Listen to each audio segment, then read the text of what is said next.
कोफरदीन मेरे साथ commentary box में मौजूद हैं। ये भी कमाल के को कमेंटेटर हैं। मैं हूं सुनील तनेजा।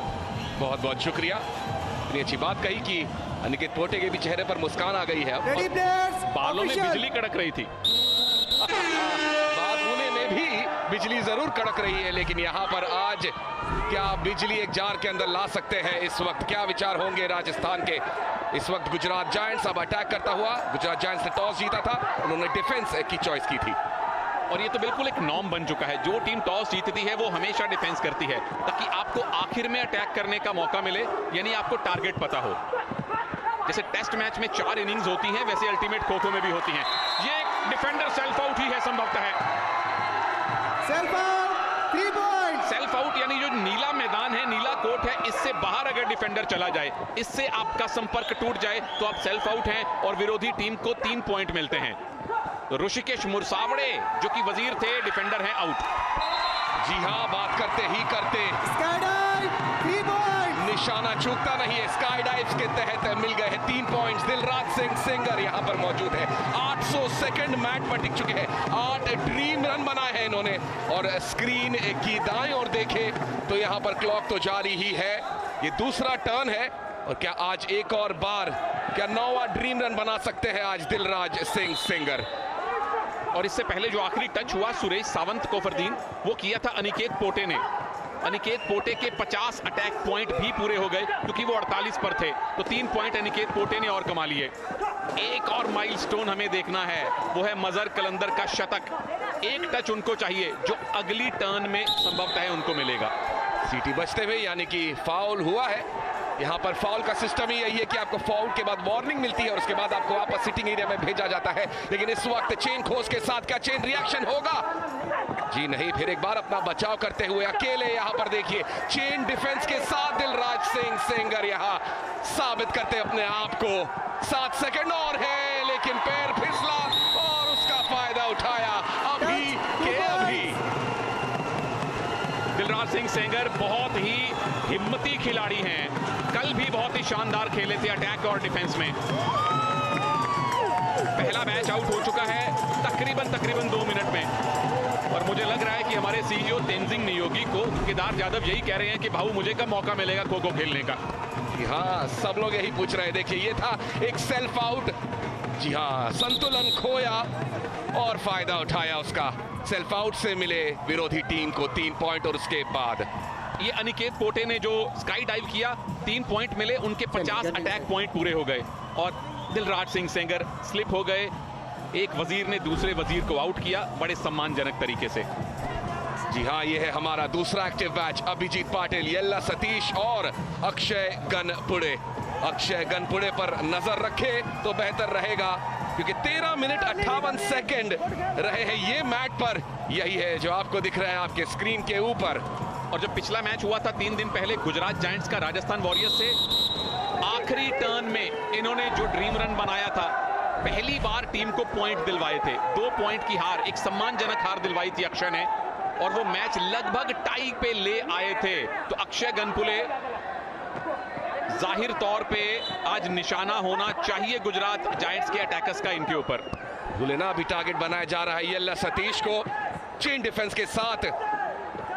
ओ जी, अटैक में भी गुजरात जायंट्स बहुत प्रभावित नहीं कर पा रहे हैं। डिफेंस में थोड़ा इनका खेल अच्छा था, परंतु राजस्थान ने अपने अटैक में लिए 20 पॉइंट। गुजरात जायंट्स को 3 मिनट में महज 8 पॉइंट मिले हैं। आपके पास मौका रहता है लीड बनाने का, ताकि आपने जो डिफेंस करने का फैसला किया था उसका मतलब ही यही है कि आप पहली इनिंग्स के आधार पे लीड बनाना चाहते हैं। वो होता दिख नहीं रहा।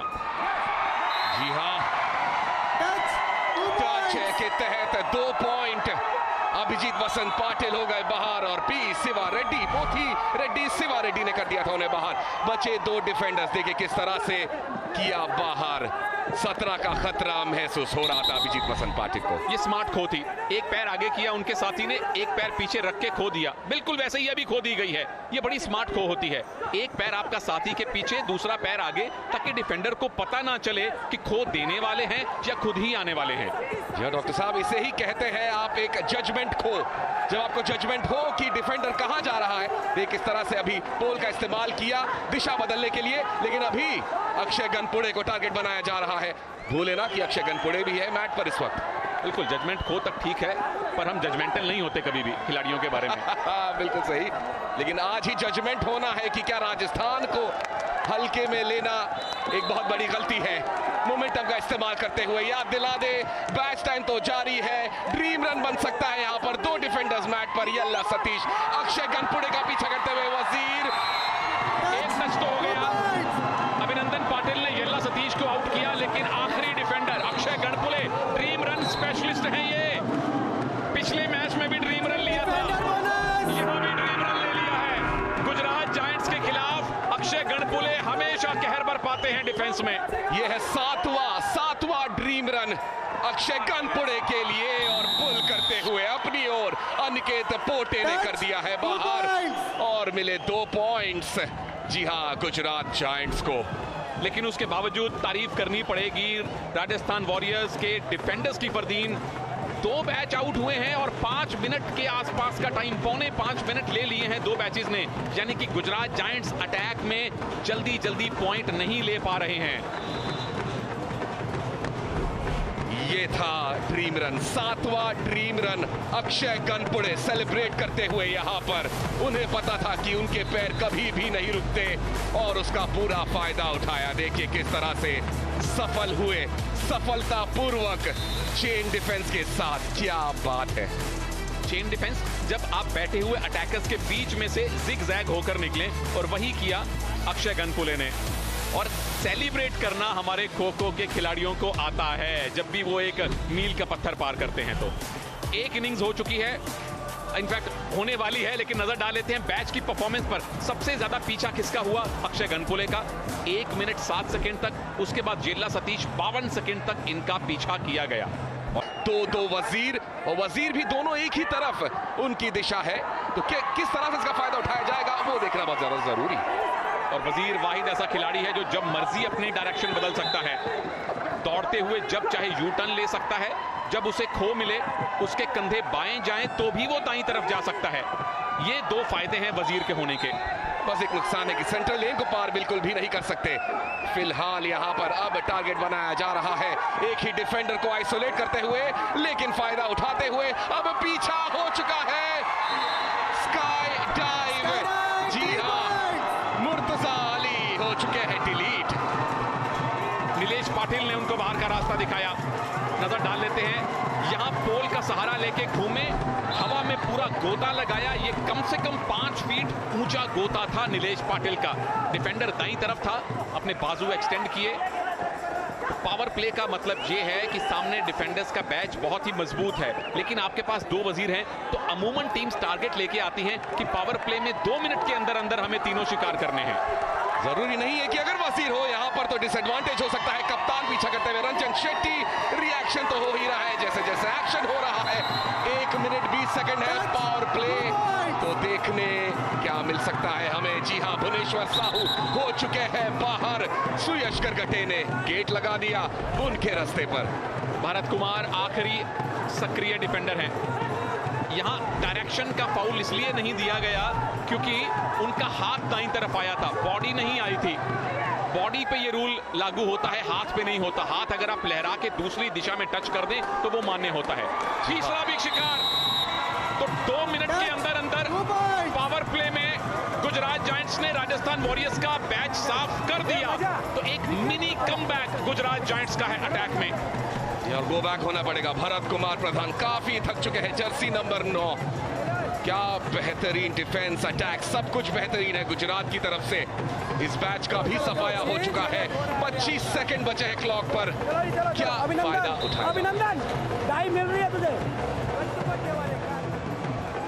कोच साहब के ब्रह्म वाक्य थे, अभिनंदन तुझे डाइव मिल रही है। मतलब उनका इशारों में ये कहना था कि डाइव मारते रहिए। आखिरी बैच, मजर जमादार कलंदर, निखिल बी और गोविंद यादव। बचे हैं 25 सेकंड। गुजरात जायंट्स 1 पॉइंट से आगे है। कितनी लीड बना पाएंगे, कितने टच और कर पाएंगे, आइए देखें। जी हाँ, बजरंगबली की जय के साथ यहाँ लेफ्ट हैंड चेस के साथ फिर एक बार शुरुआत करते हुए मजर कलंदर क्या बच के रहेंगे। पॉइंट्स बिल्कुल भी नहीं देना है क्योंकि अब 15 सेकंड से भी कम बचे हुए हैं क्लॉक पर। कुछ खेल ऐसे हैं जैसे खो खो है, रेसलिंग है, बॉक्सिंग है, कबड्डी है, खिलाड़ी हमेशा बजरंगबली का नाम लेके जाते हैं क्योंकि वो स्टेमिना के, पावर के प्रतीक माने जाते हैं। पहली